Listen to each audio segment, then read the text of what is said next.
தஞ்சாவூர் பெரிய கோயில் திருச்சுற்று பிரகாரம் விளக்குகள் எல்லாம் எரிந்து கொண்டிருக்கிறது. ராஜராஜன் பெருமிதத்தோடு வீரத்தோடு சுற்றி பார்க்கிறார். எல்லா விளக்கும் கொழுந்து விட்டு எரிகிறது. ஒரே ஒரு விளக்கு மட்டும் அணைந்து கிடக்கிறது. நெய் இல்லை, கரிந்து போன திரி. என்ன செய்வது? கோபித்தான். யார் அங்கே? ஏன் இந்த விளக்கு மட்டும் எரியவில்லை? மன்னா, மன்னிக்க வேண்டும், அது எழுவத்தூர் மாராயனுக்காக நேர்ந்து விடப்பட்ட விளக்கு. அந்த விளக்குக்கு வேண்டிய நெய்யை கொடுக்க வேண்டியவன் மாராயன். அவன் 1.5 மாதமாக ஆளை காணவில்லை. தேடி பார்த்தோம், கண்டுபிடிக்க முடியவில்லைன்னா மன்னனுக்கு கோபம் வந்தது. என்னுடைய அரசாட்சியிலே இப்படியா? தேரை கூப்பிடுன்னா ஏறி உக்காந்தான். எழுவத்தூருக்கு தேர் போச்சு. ஒரு குடிசை வீட்டு வாசல்ல போய் நின்னுது தேரு. மன்னன் இறங்கினான். ஒரு காவலாளி ஓடி போனான். எழுவத்தூர் மாராயா, வெளியிலே வா, மன்னர் வந்திருக்கிறார்னா. சத்தம் இல்ல. 5 நிமிஷம் கழிச்சு ஒரு விசும்பல் சத்தம். ஒரு பொண்ணு நாரா கிடக்கிற புள்ளைய தோல்ல போட்டுக்கிட்டு குடிசைக்கு வெளியில வந்து நின்னா. மன்னன் அதிர்ந்து போய், யார் நீ? ஐயா மகாராஜா, என் பேரு வரகுணாள். அப்படியா? எங்கே மாராயன்? போன மாசம் காவிரியில வந்த வெள்ளத்துல நீங்க கொடுத்த 40 பசுமாடும் என் புருஷன் மாராயனும் அந்த வெள்ளத்துல அடிச்சுக்கிட்டு போயிட்டாங்க ஐயா.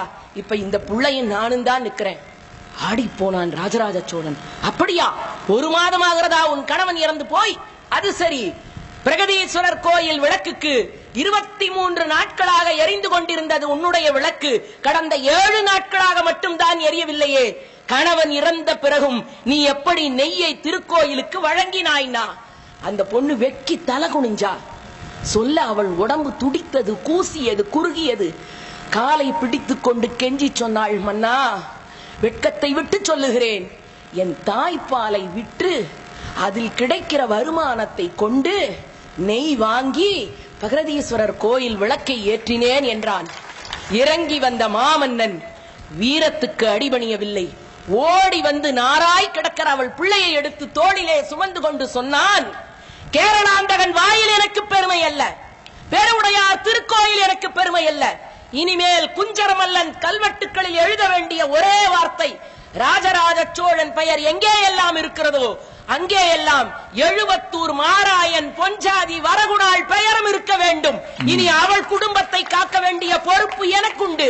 40 பசுமாடுகளை இப்பொழுதே அவளுக்கு எழுதி வையுங்கள்.